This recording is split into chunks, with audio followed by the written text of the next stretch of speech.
So there's such a thing as a unicorn. Unfortunately,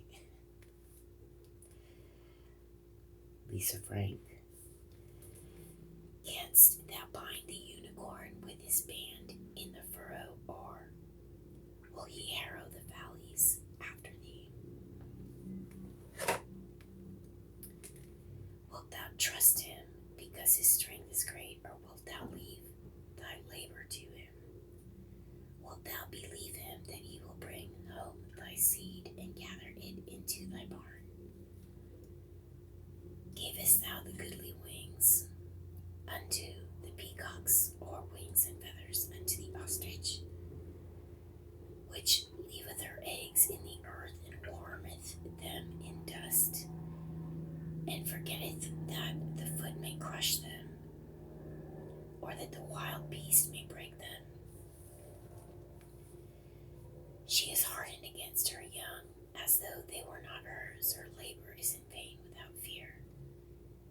Because God hath deprived her of wisdom, neither hath he imparted to her understanding.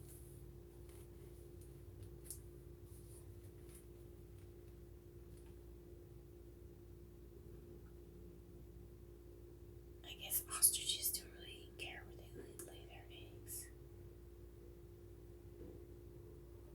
And they step on them a lot. And they don't care if anybody else does. Put a picture of an ostrich up this one. Okay. So far, we don't know, we're only halfway. Because God hath deprived her of wisdom, neither hath he imparted to her understanding. What time she lifteth her up herself on high, she scorneth the horse and his rider. Hast thou given the horse strength? Hast thou clothed his neck with thunder? Canst thou make him afraid as a grasshopper? The glory of his nostrils is terrible. He pauteth in the valley and rejoiceth in his strength. He goeth on to meet the armed men. He mocketh at fear and is not affrighted, neither turneth he back from the sword.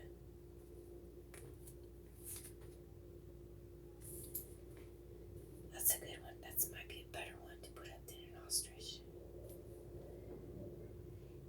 The quiver rattleth against him, the glittering spear in the shield. He swalloweth the ground with fierceness and rage, neither believeth he that it is the sound of the trumpet. He saith among the trumpets, Ha ha.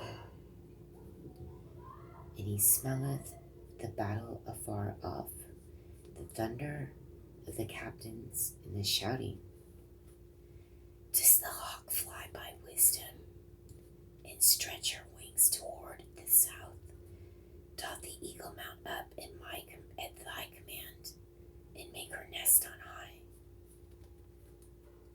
She dwelleth and abideth on the rock, upon the crag of the rock, in the strong place. From thence she seeketh the prey, and her eyes behold afar off.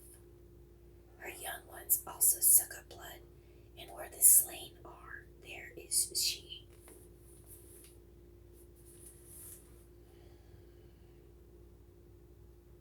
So, we had like 36 chapters of Job just complaining about everything under the sun except about God. And now God is finally talking to him. And he's just straightening him out, I guess, telling him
first part of Chronicles, and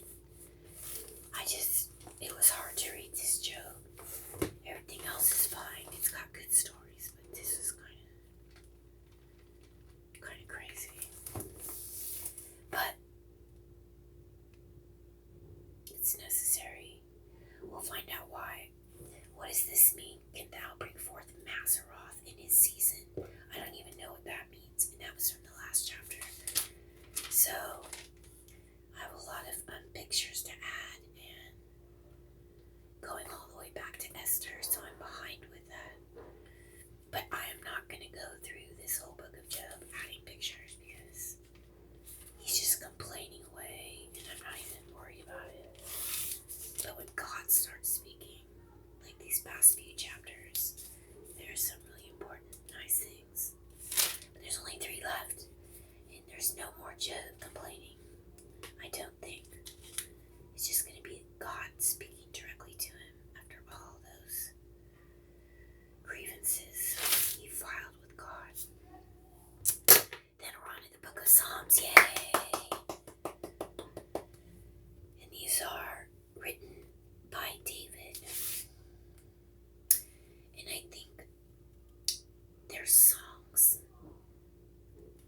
Oh, I wish I could sing them.